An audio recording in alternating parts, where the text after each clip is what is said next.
Hi, welcome to Bailey's Quilting. Today we're going to attach binding to our finished quilt. Now I've got just a sample here and some binding that we're going to use. This is regular 2 1/4 inch binding strip, folded wrong sides together and pressed. Now when you start this method, you want to be fairly close to the corner of your quilt. You need to leave about a 10 to 12 inch tail before you start to sew. So we'll go ahead and start that, and you can see I do not have my 1/4 inch foot. I'm using a walking foot. I'm able to adjust the position of my needle, so I am going to be sewing a 1/4 inch seam even though I have the walking foot on. So I'll quickly sew this down to the corner, and before you get too close to the corner you need to make a little mark with a pin or a erasable pen, so that you are a 1/4 inch away from both edges of the quilt, because that is where you're going to be stopping the needle. So let's get started with this.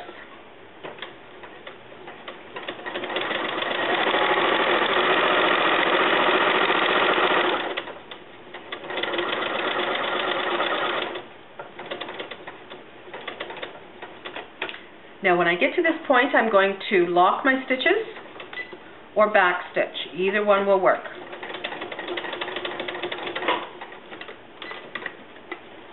Alright, pull your top away, clip your stitches,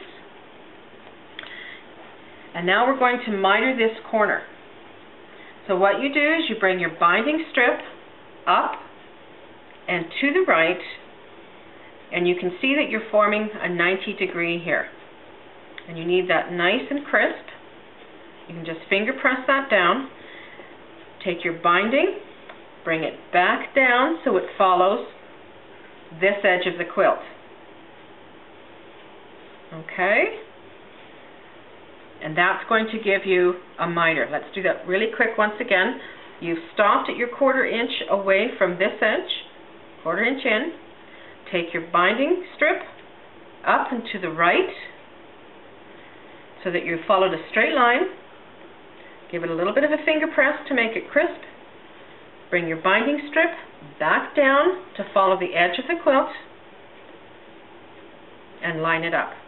And that will give you a nice crisp little miter when you go to turn it to the back of the quilt. Now you can either pin this right now and hold it, or if it's a smaller quilt, you can always just hold it with your fingers and bring it back under your presser foot again. You want to start off the edge just a little bit and sew down to your next corner, making sure that your binding strip is lined up on the edge.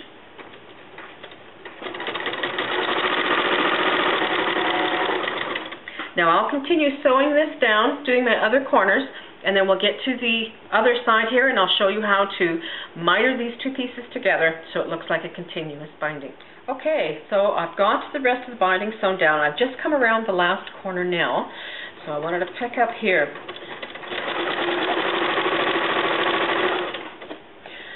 So you're going to stop sewing with about 1.5 feet of open area. You need to backtrack, back stitch, lock your stitches,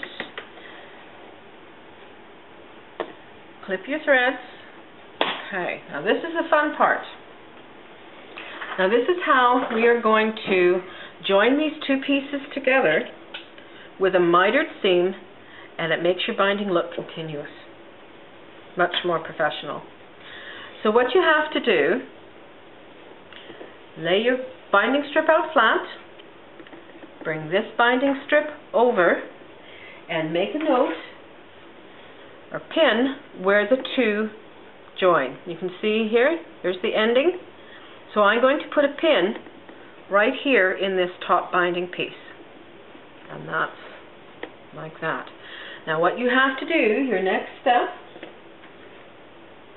is you need to cut this piece shorter, and you need to increase the length from this pin, the width of the fabric. And what I mean by that, easiest thing to do, take your binding, lay it alongside that pin, and that's where we need to cut this binding strip.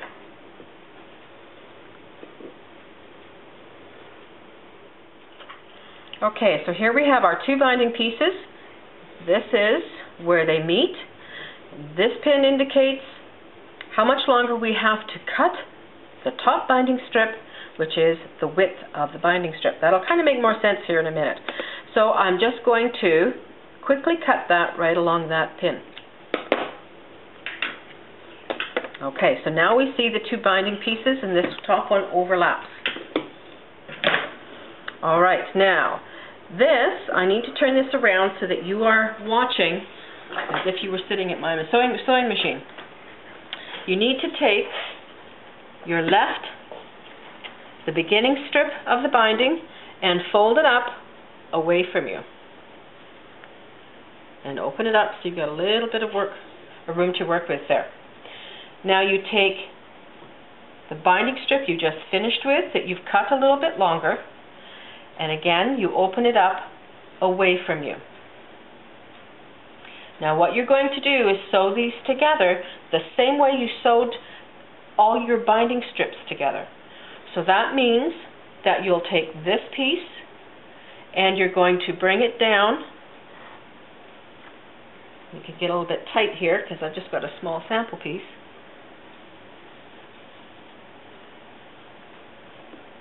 And line it up on this binding strip, just like that. And what I'm going to do is get rid of the bulk of this quilt piece. And hopefully you can see it. Now it looks a little bit twisted there, but that's the way that it needs to be. So I'm going to do that once more really quick. You take your left binding piece, open it up away from you. Take your right binding piece, open it up away from you, and now lay them together as if you're going to sew your binding strips together, which is what you're doing.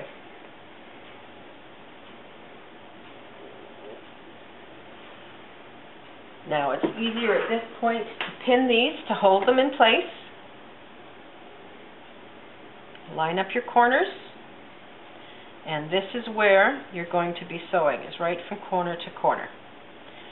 Now, if I'd have had a full-size quilt on here, that would have been a little bit easier to watch. We'll see if we can get it tucked out of the way here. Now, you're going to be sewing.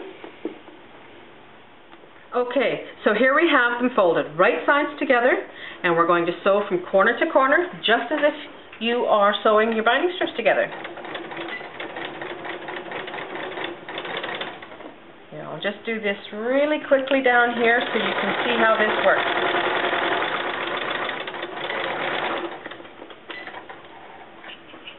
Alright, let's open that up, and you can see you now have a mitered join. It's exactly the right size. All you have to do is trim this back. You don't even have to leave the sewing machine, just use your scissors. Hopefully a little bit straighter than I just did. Finger press that open.